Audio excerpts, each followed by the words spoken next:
કેમ છો મિત્રો? હું છું મુખ્તાર હુસૈન અને સ્વાગત છે તમારું આપણા ગુજરાતી કિચનમાં। આજે આપણે બનાવીશું ફ્રૂટ સલાડ।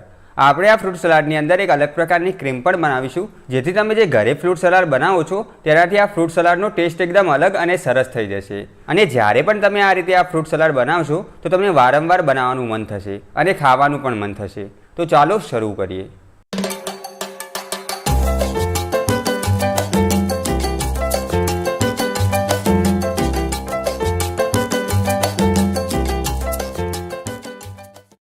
સૌપ્રથમ ફ્રૂટ સલાડ બનાવવા માટે મેં આ એક થાળીની અંદર એક સફરજન, એક દાડમ, એક ચીકુ, એક કેળું અને 10 થી 12 દ્રાક્ષના દાણા લીધા છે।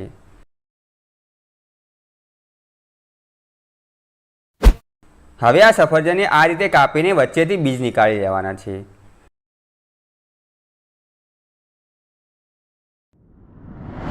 ત્યાર પછી આ રીતે સફરજનની ઉપર કટ લગાવવાના છે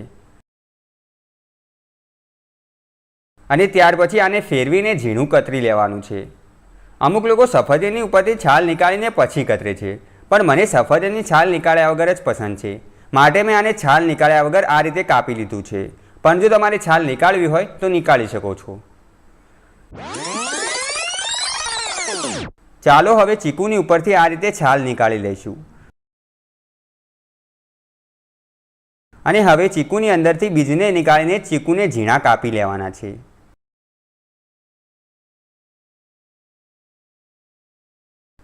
ચીકુ પછી કેળાની પણ છાલ નીકાળીને કેળું પણ ઝીણું કતરી લેવાનું છે।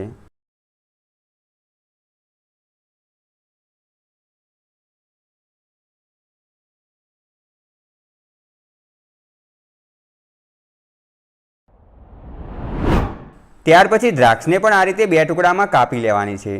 મિત્રો, તમે જે દ્રાક્ષ લો તે વધારે ખાટી ના હોય તેવી લેજો, તો ફ્રૂટ સલાડ ખાવાની વધારે મજા આવશે। અને દ્રાક્ષની અંદર જે આ પ્રકારની લાંબી દ્રાક્ષ આવે છે તે લેશો તો લગભગ મીઠી દ્રાક્ષ જ આવશે, અને એકદમ જે ગોળ દ્રાક્ષ આવે છે તે લગભગ ખાટી હોય છે। તો તમારે આ ધ્યાન રાખીને થોડીક મીઠી દ્રાક્ષ લેવાની, તો ખાવામાં થોડી વધારે મજા આવશે। દ્રાક્ષ પછી દાડમના પણ દાણા નીકાળી લઈશું।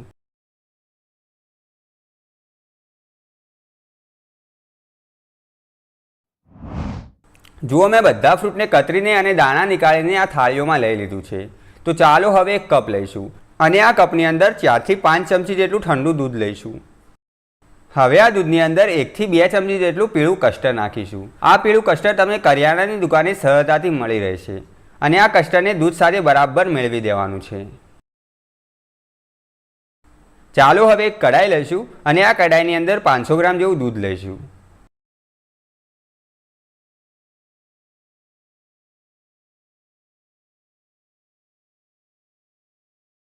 દૂધ ઉકળવા લાગ્યું છે તો ચાલો હવે આમાં અડધા કપ જેટલી ખાંડ નાખીશું અને દૂધને બરાબર મીઠું કરી લેવાનું છે।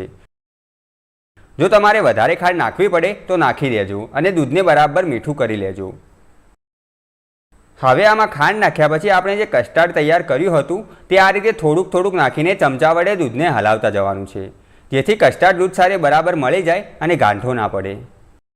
હવે તમને એમ થશે કે કસ્ટર્ડને મેં ઠંડા દૂધમાં કેમ મેળવ્યું હતું, તો આપણે ગરમ દૂધની અંદર જો કસ્ટર્ડને ડાયરેક્ટ નાખી દઈશું તો કસ્ટર્ડની ગાંઠો પડી જશે અને ગાંઠોને લીધે કસ્ટર્ડ દૂધ સાથે બરાબર મળશે નહીં। તો તે માટે મેં આ કસ્ટર્ડને પહેલાંથી જ ઠંડા દૂધની અંદર મેળવી દીધું હતું।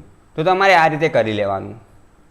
ચાલો, મેં દૂધને 3 મિનિટ જેવું ઉકાળ્યું છે, તો હવે ગેસને બંધ કરી લઈશું। આપણે આને વધારે જાડું નથી કરવાનું, બસ આને 2 થી 3 મિનિટ સુધી ઉકાળીને ગેસને તરત જ બંધ કરી લેવાનું છે। હવે આ કસ્ટર્ડને આમને આમ ઠંડુ થવા દેવાનું છે અને ત્યાર પછી ફ્રીજમાં મૂકીને બરાબર ઠંડુ કરી લેવાનું છે। ચાલો હવે એક અલગ પ્રકારની ક્રીમ બનાવીએ। તો તે માટે મેં આ મિક્સરનો જગ લીધો છે। હવે આમાં 8 થી 10 જેટલા કાજુ નાખીશું। કાજુ પછી અંદાજે 1 ચમચી જેટલી ચારોલી નાખીશું। ચારોલી પછી 8 થી 9 જેવી બદામ નાખીશું। બદામ પછી 7 થી 8 કેસરના તાંતણા નાખ્યા છે। કેસર પછી 1 ચમચી જેટલું સૂકું છીણેલું ખોપરું નાખવાનું છે અને ત્યાર પછી 4 થી 5 ચમચી જેટલું દૂધ નાખીશું। દૂધ પછી આ ક્રીમને મીઠી બનાવવા માટે મેં 2 ચમચી જેટલી ખાંડ નાખી છે। હવે આને બરાબર પીસી લઈશું। મેં આને બરાબર પીસી લીધું છે, પણ મિત્રો ખજૂર નાખવાની રહી ગઈ હતી, તો તે માટે મેં 3 ખજૂરની અંદરથી બીજ નીકાળીને આમાં નાખી દીધી છે।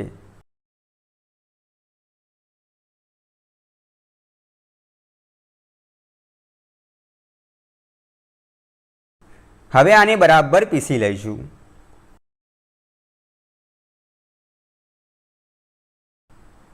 મેં આને બરાબર પીસીને એક વાટકીમાં લઈ લીધું છે। ચાલો, આપણું કસ્ટર્ડવાળું દૂધ પણ સરસ રીતે ઠંડુ થઈ ગયું છે, તો હવે આ દૂધને આ પ્રમાણેની કાચની વાટકીઓમાં ભરી લઈશું। ત્યાર પછી બધી વાટકીઓની અંદર બધું ફ્રૂટ થોડું થોડું નાખી દઈશું। હવે આની ઉપર દાડમ અને દ્રાક્ષ નાખીશું।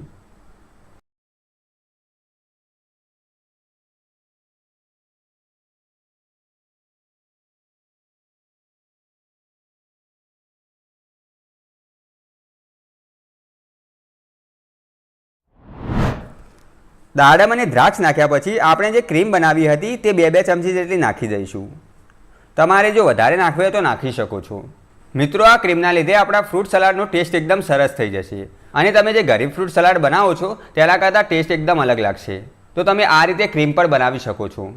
ચાલો, હવે તમે પણ રમઝાન માસમાં ઇફતારીના સમયે આ ફ્રૂટ સલાડ બનાવીને ટેસ્ટ કરજો। અને તમને આ વિડીયોમાં કંઈ પણ સમજણ ના પડી હોય તો તમે મને કોમેન્ટ બોક્સમાં પૂછી શકો છો। અને હવે આગળ તમે કઈ વાનગીઓ શીખવા માંગો છો તે તમે મને કોમેન્ટ બોક્સમાં જરૂરથી લખજો। વિડીયો સારો લાગ્યો હોય તો વિડીયોને લાઇક કરજો અને તમારા મિત્રો સાથે શેર કરજો। અને આવા વિડીયો દરરોજ જોવા માટે આજે જ આપણી આ ગુજરાતી યુટ્યુબ ચેનલને સબસ્ક્રાઇબ કરી બેલ આઇકોન દબાવવાનું ના ભૂલતા। ચાલો મિત્રો, ફરી મળીશું એક નવા વિડીયોમાં।